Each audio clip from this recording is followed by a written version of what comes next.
Bonjour à tous. Donc, bienvenue dans ce webinaire sur Amelkis EPM, notre nouvelle solution de consolidation et de reporting. Eh bien, il est 11h30, donc je vous propose de démarrer.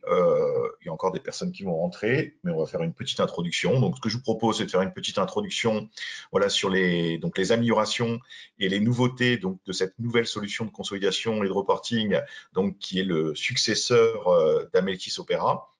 Et ensuite, on rentrera directement sur le produit pour vous montrer comment il fonctionne. Et enfin, on refera une petite séance de questions-réponses. Donc, on est parti pour à peu près 20 à 25 minutes donc, de webinar voilà, pour présenter la solution. Alors, vous me connaissez peut-être ou pas. Donc, je suis Roméo André, je suis donc associé directeur de mission. C'est moi qui vous fais la présentation. Donc, on va passer très rapidement sur qui on est et on va directement entrer sur les nouveautés d'Amelkis EPM. Donc, Amelkis, comme vous le savez, on est un spécialiste de la consolidation, on est un éditeur de logiciels et donc on a plus de 1300 clients, voilà, ce qui fait qu'on consolide plus de 3000 groupes par an. Et donc, on a toute une gamme d'outils voilà, pour réaliser la consolidation, faire de la gestion des contrats de crédit beau, pour faire du disclosure management avec des connecteurs Excel et Word, et pour faire du XBRL. Voilà, donc on a un rare éditeur qui permet donc qu'il y a toutes ces solutions au sein de la plateforme, et toutes ces solutions sont des solutions en full web qui sont totalement modernes. Voilà, tout a été remodernisé à partir de 2020, et donc on est sur des solutions de dernière génération. Voilà, donc en termes de clients, on a des clients de toute taille, hein, donc, qui commencent de quelques millions d'euros de chiffre d'affaires jusqu'à plusieurs milliards, voilà, avec des périmètres de quelques sociétés jusqu'à des plus de 500 sociétés. Donc c'est une solution qui va vous accompagner, quelle que soit la taille. Donc, comme vous le savez, donc, on avait une solution qui s'appelait Amelkis Opera, qu'on a donc fait évoluer. Donc, on a créé un nouvel outil donc, qui s'appelle maintenant Amelkis EPM, qui est le successeur d'Amelkis Opera, et donc qui est en train de le remplacer donc, progressivement depuis le 1er janvier. C'est une solution voilà, qui est issue de toute notre expérience. Hein. Donc, contrairement à beaucoup d'éditeurs qui ont fait l'erreur de faire des solutions en perdant quasiment tout leur historique, eh bien, nous, on a capitalisé sur tout notre historique, toute notre expérience pour ne rien perdre et pour faire attention à toutes les remarques et tous les défauts qu'on pouvait peut-être avoir.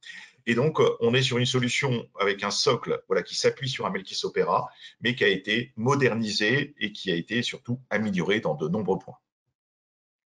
Donc, ce qui va changer, c'est surtout le fait qu'on est en full web. Ça, c'est le point le plus important. Il n'y a plus de connexion Citrix, il n'y a plus de client-serveur, il n'y a plus rien à installer sur votre poste. On est sur une application de dernière génération complètement fluide et très facile d'accès. Et ensuite, donc, ce qu'il faut noter, c'est que la solution, vous y accédez directement en mode web. C'est complètement léger de n'importe quel outil. Et ensuite, on va pouvoir avoir la possibilité donc d'avoir un processus qui est très proche de ce qu'on avait.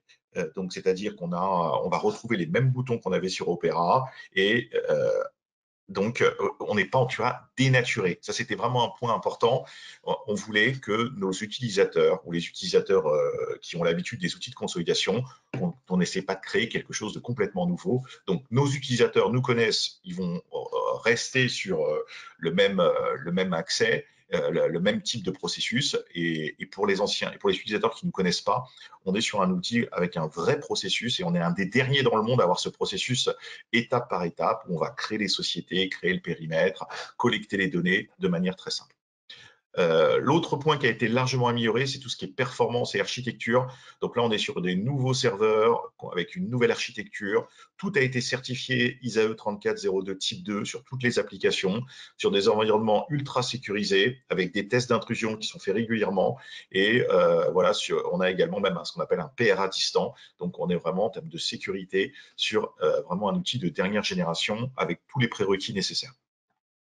Pour nos clients, eh bien, on a fait un énorme effort qui n'avait jamais existé sur les outils de consolidation. C'est qu'on récupère quasiment instantanément sur ce nouvel outil tout le paramétrage qui avait été créé sur Amelkis Opera et surtout tous les historiques. Voilà, donc ça c'est très important. La migration n'est pas une migration ultra lourde, c'est une migration qu'on s'occupe avec des outils qu'on a déjà et qui permet une migration très rapide. Alors, les points qu'on a beaucoup améliorés, on va surtout mettre l'accent sur les points qu'on a améliorés. Le premier, c'est la sécurité. Donc, on a mis en place tout un ensemble d'outils pour se connecter bien plus facilement avec des annuaires. Donc, on est compatible avec Azure, avec Office 365. Depuis très peu de temps, on est aussi compatible avec Okta, voilà, qui sont des annuaires de sécurité. On peut déclencher du multi-factor authentication. Et on a mis en place des outils comme des SIEM et des outils comme des EDR et des outils qui s'appellent ICAR. Donc, c'est un peu des langages un peu complexes, mais c'est des outils d'intelligence qui vont détecter les intrusions et qui assurent la sécurité, une sécurité dynamique. Voilà. Donc, tout ça, c'est déjà été mis en place pour assurer la sécurité de l'outil. Alors, les points qui sont en amélioration, c'est les API également. Donc, en termes d'import des données, donc c'est un outil qui permet de se connecter plus facilement à vos outils comptables, à des API qui sont sur le net, donc pour récupérer les taux de conversion ou pour récupérer d'autres données. Le troisième point, c'est qu'on a mis en place un automate, donc un robot qui permet d'automatiser les tâches. Donc ça, c'est pas nouveau en tant que tel, ça existait déjà dans d'autres outils, mais là où c'est nouveau, c'est que c'est vraiment très très simple à utiliser. On fait glisser des petites boîtes, un peu comme on voit à l'écran, et de manière automatique, l'outil va importer les données, valider les données, consolider les données, vous envoyer même des documents. Donc tout ça, c'est d'une simplicité à mettre en place que vous ne retrouverez dans aucun outil. Alors, dans les prochaines versions, c'est pas encore en production, on a également un outil pour créer ce qu'on appelle du workflow. Alors, le workflow, c'est la possibilité de dessiner les tâches qu'on souhaite réaliser. Et grâce à ça, l'outil va envoyer des mails aux utilisateurs, va permettre de voir l'état d'avancement de votre processus de consolidation, de reporting ou de budget. Et on a également intégré une partie BI dans l'outil de manière native. Donc, on a embarqué Power BI, ce qui permet donc d'avoir des dashboards, tout type de dashboard directement disponible dans l'outil. Voilà, donc ça, c'est plus, il n'y a pas de connecteur à faire, c'est directement intégré à l'outil. On crée des pages Power BI et on peut les encapsuler dans l'outil.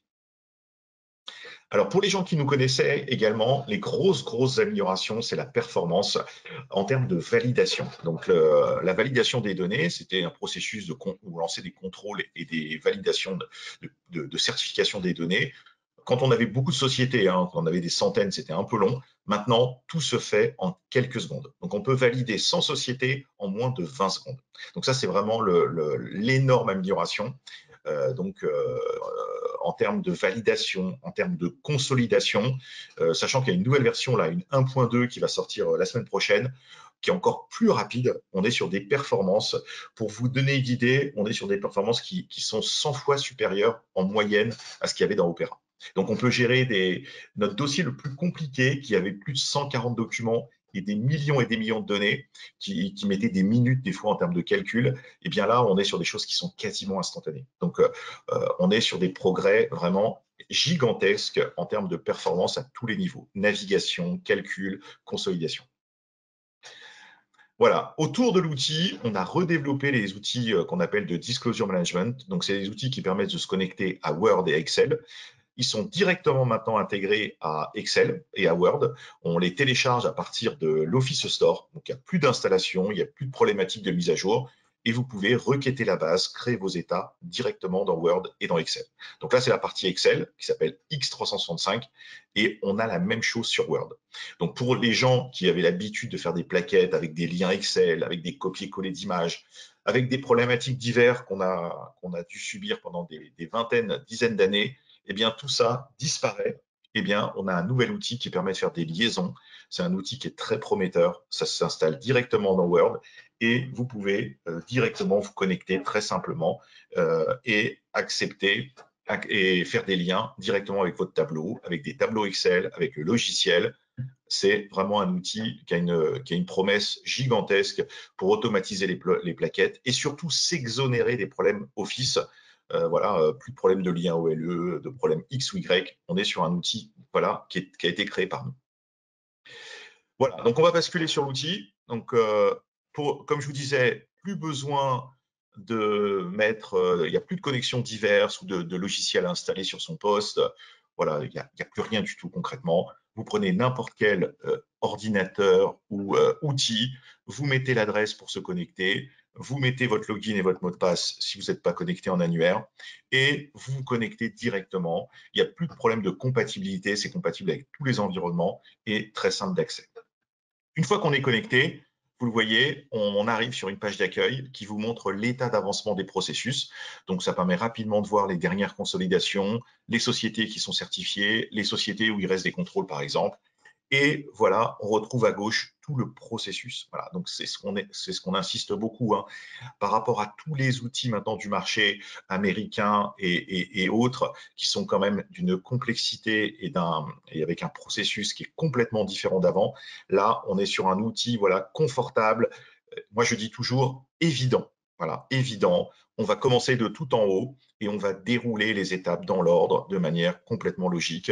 C'est-à-dire qu'on va mettre en place l'environnement du groupe, collecter les données et analyser les données. Voilà. Et on va dérouler les étapes de manière très simple dans l'ordre.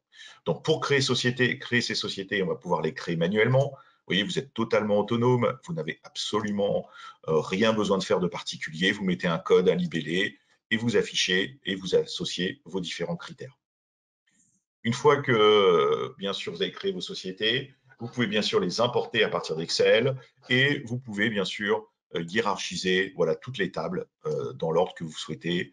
Voilà. Et une fois que vous avez créé vos sociétés, elles vont se reporter d'exercice en exercice et vous aurez juste à créer les nouvelles au fil de l'eau. Deuxième étape, on va renseigner les taux de conversion. Donc, ce qu'il faut noter, c'est que toute l'expérience, les 1500 règles que l'on a créées en 20 ans, les liasses de collecte, le plan de compte, les 300 états de restitution, les 70 états de collecte, eh bien tout ça, ça a été totalement au centime près récupéré d'Amelkis Opera. Et donc, voilà, c'est ça l'avantage, c'est qu'on n'a rien perdu par rapport à ce qu'on faisait avant. Voilà, et on l'a même amélioré. Donc ça, c'est un point important. Tout le starter kit qui fait défaut à quasiment tous les autres éditeurs du monde entier, eh bien là, le starter kit a été conservé, il a été amélioré, et donc on repart sur un starter kit voilà, qui est très performant. Donc là, on va retrouver pour créer les différentes devises. Donc on va pouvoir créer le taux d'ouverture, le taux de clôture, le taux moyen. Bien sûr, tout ça maintenant, c'est connecté à des API qui va permettre de télécharger automatiquement les devises et qui va permettre d'assurer la conversion voilà, automatiquement. On va pouvoir bien sûr créer les taux d'impôt, donc comme avant. Donc là, on va renseigner les taux qu'on a besoin de gérer. On met le taux d'ouverture, le taux de clôture, le taux d'impôt de la consolidante. Et grâce à ça, l'outil va vous proposer tout au long du processus le calcul de la fiscalité différée et la possibilité, bien sûr, de faire la preuve d'impôt dans l'outil. Ensuite, on va créer le ou les périmètres dont on a besoin. Donc ici, vous êtes sur un outil, bien sûr, qui est multipérimètre. Vous allez pouvoir créer tous vos périmètres, choisir, bien sûr, le millésime, le groupe, par exemple, la version. Choisir si vous souhaitez faire un périmètre de gestion, c'est-à-dire un périmètre manuel. Mais bien sûr, on a conservé le calcul automatique, c'est-à-dire le périmètre juridique, qui, quand on déclare un portefeuille avec un nombre de titres et un nombre de titres en capital, va nous permettre de calculer automatiquement les détentions et l'organigramme du groupe. On va glisser les sociétés de gauche à droite et l'outil va calculer automatiquement le pourcentage de contrôle, le pourcentage d'intérêt, vous proposer une méthode et bien sûr le statut de variation entre l'ouverture et la clôture pour appliquer correctement les bonnes variations de périmètre. Voilà, tout ça bien sûr, on peut le forcer, on peut changer les méthodes, les statuts, les taux et à la fin, voilà, on a un organigramme automatique qui vous présente le groupe de manière très simple. Voilà, une fois qu'on a terminé, on va pouvoir ouvrir l'exercice. Donc là, vous allez pouvoir centraliser vos exercices de consolidation, de reporting, de budget, de business plan, et bien sûr tout ce qui est CSRD, hein, qu'on parle beaucoup. On a beaucoup de dossiers là qui démarrent sur le CSRD pour collecter les indicateurs non financiers. Et bien sûr, tout ce qui est norme Pilar 2, voilà, sur l'impôt mondial également, que l'on est en train déjà de travailler également avec des groupes. Donc, pour créer un exercice, vous appuyez sur le petit plus. Vous allez pouvoir choisir la date de clôture, le nom de l'exercice et choisir, bien sûr, le périmètre, l'alias de collecte que vous souhaitez utiliser, voilà, qui est complètement, bien sûr, personnalisable, les à nouveau et, bien sûr, les niveaux de contrôle qui vont permettre de contrôler en temps réel. Une fois qu'on a créé l'exercice, eh bien, maintenant, on va pouvoir collecter les données. Donc là, tous les utilisateurs vont pouvoir se connecter, collecter leurs données par import et par saisie. Donc par saisie, on va rentrer dans une IaaS et on va pouvoir donc voir, bien sûr, tous les éléments, tous les documents de l'alias, donc du paramétrage standard avec ici les documents en solde, les documents en variation, les intragroupes et les retraitements éventuellement. Voilà, donc on est vraiment sur un outil en full web. Donc l'avantage du full web, c'est la possibilité d'ouvrir autant de pages que vous souhaitez. Ça, c'est vraiment le gros avantage. La possibilité de manière très fluide de changer de société, de changer d'exercice. Ouais, c'est vraiment très, très fluide. Et quand on clique sur les cellules, eh bien, on navigue sur les documents, on retrouve notre plan de compte standard que bien sûr on peut faire évoluer, on peut saisir. Donc là, on est dans un environnement très fluide. Vous voyez, on saisit. Les calculs se font à la volée. Rappelez-vous que même des outils américains qui valent des centaines de milliers d'euros, il faut appuyer sur un calculateur pour que les calculs se fassent. Ici, tout se fait à la volée de manière très fluide. Et ensuite, vous allez pouvoir zoomer sur les cellules, tout ce que vous avez collecté. Donc, si vous collectez des comptes comptables, on verra, ou des balances, on verra les balances. Et on va pouvoir également importer des grands livres pour aller jusqu'au détail de la transaction si on le souhaite. Voilà, donc c'est très très fluide. Une fois qu'on a terminé, on clique sur l'actif, on navigue sur l'actif, on revient à la page d'accueil et on remplit comme ça les documents comme vous connaissiez, avec les flux qui vont permettre bien sûr de construire le tableau de flux de trésorerie. Donc tout ça bien sûr c'est standard, c'est dans l'outil, ça fait 20 ans qu'on en fait, des milliers, des millions qu'on en a déjà fait. Donc on a un paramétrage qui est stable.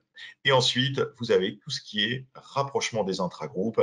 Donc là, vous allez pouvoir importer et collecter vos intragroupes. Et bien sûr, d'un simple clic ici sur la loupe, vous allez pouvoir les rapprocher en temps réel. Voilà, aucun traitement à lancer, aucun calcul à lancer. Vous exécutez, vous vérifiez votre état et l'outil va opposer vos intragroupes entre vous et toutes les autres filiales. Donc voilà, la plateforme de rapprochement intragroupe, elle est intégrée et à partir de 2024, eh bien, on a fusionné Amelkis EPM et Amelkis Intragroup, qui est notre outil qui permettait de descendre à la facture. Et on aura dans le même outil la possibilité même de descendre à la facture si vous souhaitez. Ensuite, on revient à la page d'accueil.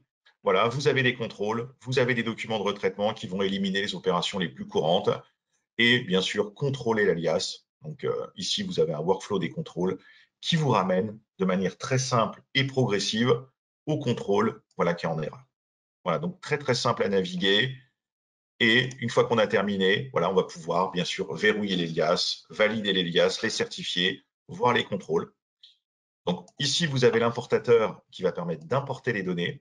Donc là, on peut importer tout type de données. Donc ça peut être des fichiers Excel, des fichiers fixes, ça peut être des API automatiques, ça peut être des grands livres, des fichiers EDI. Bien sûr, ici, la promesse, c'est que vous n'avez pas besoin de changer votre fichier. On glisse les dimensions sur les colonnes. Vous voyez, pour récupérer les colonnes qui nous intéressent, on applique des tables de correspondance. Donc tout ça se fait très simplement dans l'outil et ça permet de récupérer voilà, mes données de n'importe quel outil, mes intragroupes ou d'autres éléments. Mes écritures manuelles, voilà, ici on va pouvoir passer des écritures manuelles. Donc on va éteindre les mails, sinon ça ne va pas s'arrêter. Voilà. Ici, vous passez vos écritures avec la possibilité de choisir vos comptes, de choisir vos flux, d'appliquer la fiscalité, de faire appel à vos modèles, voilà, et de choisir bien sûr les paramètres de l'écriture, le code, le libellé, la société, le journal par exemple. Une fois qu'on a passé nos écritures, voilà, maintenant on va pouvoir exécuter la consolidation. Donc là, vous allez choisir votre version et appliquer notre fameux moteur de règles, le moteur de règles voilà, historique d'Amelkis. Plus de 1500 règles qui traitent la consolidation et qui vont traiter tous les cas en standard que vous connaissez, en normes françaises, en normes IFRS, en LuxGap si vous êtes en Luxembourg ou dans d'autres normes également. À la fin, vous avez une bibliothèque d'état en normes françaises et en normes IFRS, très simple à aborder, voilà, très bien rangé, avec le bilan, le résultat, les annexes, le TFT, la plaquette avec des modèles, les capitaux propres. Voilà, tous les états sont là. Vous choisissez votre version, vous choisissez vos états. Et d'un simple clic, vous voyez, vous naviguez dans les états de manière très simple. Voilà, tous les états, vous allez pouvoir les exporter sur Excel d'un simple clic. Vous allez pouvoir zoomer sur les cellules. Voilà, ça c'est vraiment la grande force de l'outil. On zoome sur les cellules et on remonte à l'information principale, à l'alias de données, à l'alias de collecte, aux données comptables, aux écritures. vous voyez, tout ça, c'est dynamique et bien sûr natif dans l'outil. Voilà, la bibliothèque, elle est complète. Vous avez des états contributifs, des états de passage. Vous avez la même chose pour le bilan, le TFT, les capitaux propres. Voilà, on est vraiment sur un outil qu'on peut utiliser tout de suite et instantanément avec un paramétrage standard qui est très performant. Alors, quelques petits outils, je vous montre rapidement Power BI. Vous voyez, pour la partie un peu plus reporting, on peut s'appuyer sur Power BI pour pouvoir dessiner voilà, tout type de graphique. Alors, on va revenir en arrière, on va se reconnecter. Hop, voilà. Donc là, c'est vraiment des outils complémentaires qui vont permettre de naviguer dans les données et de fabriquer du dashboarding. Voilà, vous voyez, donc on peut naviguer dans sa console, fabriquer des tableaux. Donc ça, c'est des outils complémentaires, si nécessaire, vous voyez, pour naviguer dans la base très simplement. Je vous montre très rapidement l'outil d'automatisation, le planificateur. Vous voyez, donc on peut planifier des tâches de manière très simple. On clique et on glisse les champs, vous voyez, sur l'écran et on décide des tâches qu'on souhaite automatiser. Voilà, donc ça, c'est un outil très simple à utiliser pour des gens qui ont des gros périmètres pour automatiser certaines tâches. Voilà, donc vous avez noté depuis le départ, c'est très rapide, c'est très fluide. C'est vraiment ça la caractéristique de l'outil, hein. On est sur vraiment un outil très fluide, nulle part, voilà, on va être ralenti et toutes les tâches se font quasiment instantanément. Pour un outil web, voilà, c'est vraiment très important de ne pas avoir un confort d'utilisation, d'avoir des latences sur ce type d'outil. Voilà, donc je vous propose de faire une petite séance de questions-réponses si vous avez des questions. Donc, on va s'appuyer sur Mélanie pour prendre les questions et j'essaierai d'y répondre au mieux.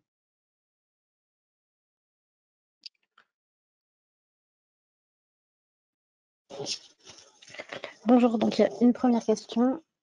Est-ce que la version EPM est 100% opérationnelle, notamment en termes de disponibilité des états de restitution comme le grand livre? Ah, alors ça, c'est une bonne question. Alors, il faut l'avouer, ça, c'est un point important, c'est que cette version, elle est sortie le 1er janvier 2023. Donc, elle est en production donc déjà depuis maintenant 11 mois, 10 mois. Et on ne va pas se le cacher, comme tout éditeur, quand on a lancé la première version, tout n'était pas forcément ISO, ou en tout cas, on n'a pas récupéré toutes les fonctionnalités qu'on avait dans Opera. Et donc, depuis le 2023, depuis le 1er janvier, eh bien, l'outil, voilà, un peu comme une fleur qui s'ouvre, on a rajouté des choses au fur et à mesure, voilà, on a porté des choses. Donc, globalement, l'outil est opérationnel. On a plus de 300 clients qui l'utilisent maintenant depuis déjà un an. Et presque toutes les fonctionnalités sont développées, mais il en reste quelques-unes. Par exemple, c'est des petits détails, mais nos utilisateurs nous ont fait la remarque, et vous avez parfaitement raison, c'est des petits détails de confort d'utilisation. Par exemple, on ne va pas pouvoir exporter certaines tables pour l'instant. Je crois qu'on ne peut pas exporter. Alors peut-être que maintenant sur la version c'est le cas, mais à des endroits, il y a encore des boutons d'export qui ne sont pas là, mais qui vont arriver. Les états de restitution de la conso ont tous été récupérés, mais nous avions des états dans Opera qui s'appelaient des états d'analyse. Et là, comme vous le voyez, certains états sont encore grisés. Et donc, il en manque encore quelques-uns. Donc, ici, à partir de vendredi, l'état du grand livre, je ne sais plus où il est, mais l'état 450 et l'état, je crois, 340 et 350 seront disponibles à partir de vendredi. Et ensuite, quoi qu'il arrive, tous les états et toutes les fonctionnalités qui existaient dans Opera, qui étaient voilà, seront portés et seront disponibles avant le 31/12. Donc ne vous inquiétez pas, les gens qui font actuellement la conso, qui avaient l'habitude d'utiliser peut-être un état en particulier, n'est pas disponible pour l'instant. Il y en a 2 ou 3 qui vont apparaître vendredi. Il y en aura encore quelques-uns qui vont apparaître la semaine suivante, mais tout sera disponible avant le 31/12. Voilà. Mais tout le reste, voilà, est disponible, tous les autres états, de l'alias, de restitution, et quelques petites fonctionnalités qui ne sont pas là, comme des colonnes qui se gardent pas en mémoire, ou des petites choses comme ça. Tout ça, chaque vendredi, il y a une nouvelle mise à jour et sera disponible avant le 31/12. Voilà, donc on est à 95% de l'outil complet par rapport à ce qu'il y avait dans Opera. Mais vous inquiétez pas, au 31/12, on sera à 100%. Deuxième question. Bonjour, si nous sommes en cours de paramétrage d'Opera, est-ce que la nouvelle version a un impact sur les travaux existants? Quoi qu'il arrive, vaut pas mélanger en général des migrations, ça c'est plus une question de bon sens, faut pas mélanger une migration et du paramétrage. Donc, la meilleure chose, c'est que vous finissiez votre paramétrage sur Opera, mais vous inquiétez pas, comme je vous l'ai dit tout à l'heure, tout ce que vous avez fait sur Opera sera naturellement récupéré dans EPM. Donc, si vous avez créé des rubriques, créé des états, créé des retrieves, vous inquiétez pas, tout ça va refonctionner de manière totalement ISO sur EPM. Ça, c'est vraiment le point important. On a fait beaucoup d'efforts pour que aucun paramétrage ne soit perdu de nos clients.